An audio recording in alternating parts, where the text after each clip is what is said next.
Hi, Miss Fuji. This is Angie Rapids, and this is my genogram. Um, okay, so if I start with myself here, I am the daughter of Martha and Howard. And so I'm going to start on this side because it's complicated.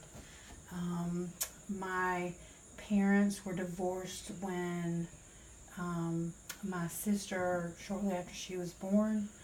My dad was in Vietnam and he came back with a lot of troubles and problems, and he never could get himself back together. And so um, when my parents divorced, that was a very strained relationship where he just kind of disappeared for a long time and nobody knew where he was. So there was a lot of sadness there that I always grew up wondering a lot of things about my dad that most girls know, but I will never know. And then he passed away the summer just before I turned 13. And so there's a lot of sadness here. There's mixed emotions there. And there's things that I'll never just be able to put closure to. And he definitely is someone who has shaped who I am. As a child, my mother remarried Jimmy. He was the person that I thought of as my dad. But there's still a lot of mixed emotions. I've got deep emotional ties there, and there's still some anger there that I probably have never really dealt with, because when we were younger, he was an alcoholic and he made people's lives miserable. But then when he recovered, he was a much better person as a grandfather. And there was always resentment there that he never straightened his act up when people were young. And so when he passed away, my mom remarried Alvin. And I have a lot of deep appreciation and respect for Alvin. I was in my 40s when they married. So for him to be a stepfather, he's not really a father figure, but I really appreciate him for what he's done for my mother.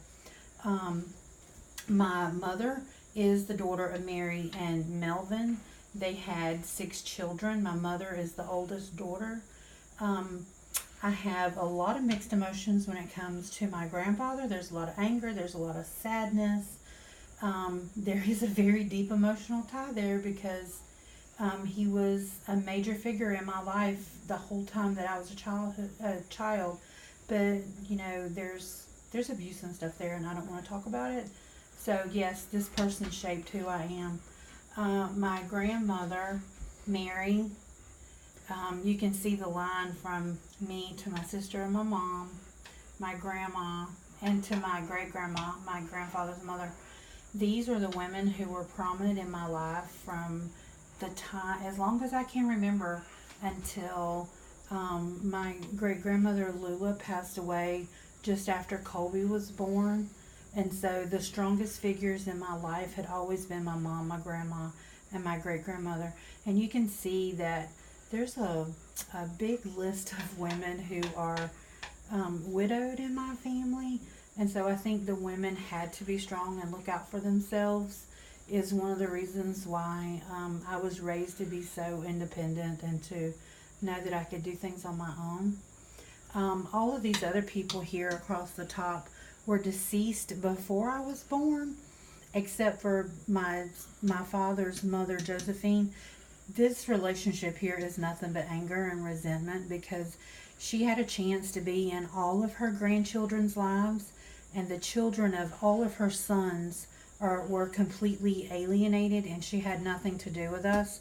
So up until about 5 years ago, she had the opportunity to know about 20 grandchildren and about 15 great grandchildren, and she chose not to know any of us. And so I'm angry at her for what I missed out as a kid, but as a grown up, I don't let her affect me anymore. But I put her on this board because you wanted to see how people affect you, and so I don't let her affect me anymore. But she's just there. She's a she was a very sad person. These people here with the pink stars that represent deep emotional ties, These are the two branches of my family that I know for a fact.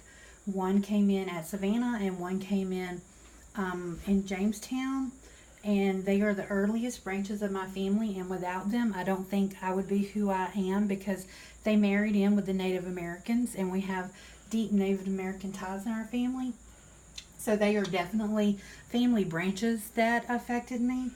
And then when you come back down here to me, I was married to John, and I had 2 children, Grace and Colby.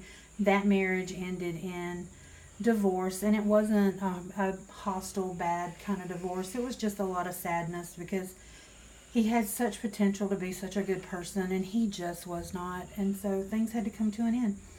And I had no contact with him at all whatsoever, and he chose not to have contact with his children and myself.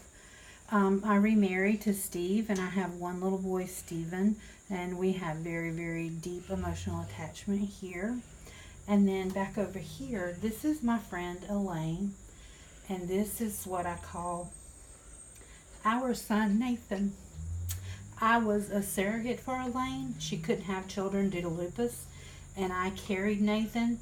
And while biologically he is not my child, I carried him and gave birth to him.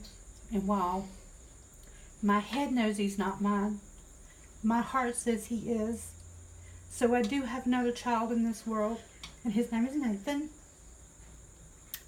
And definitely the friendship with Elaine has shaped who I am and made me a much better person. I think simply because you can't have a baby for somebody and not be a changed person after the fact. And I don't know. I think I have a lot of positive influences in my life. I think I don't know what it is with these men who make people have such a bumpy start in life. But sometimes I think if we could get rid of them, we would just be great as a nation of women.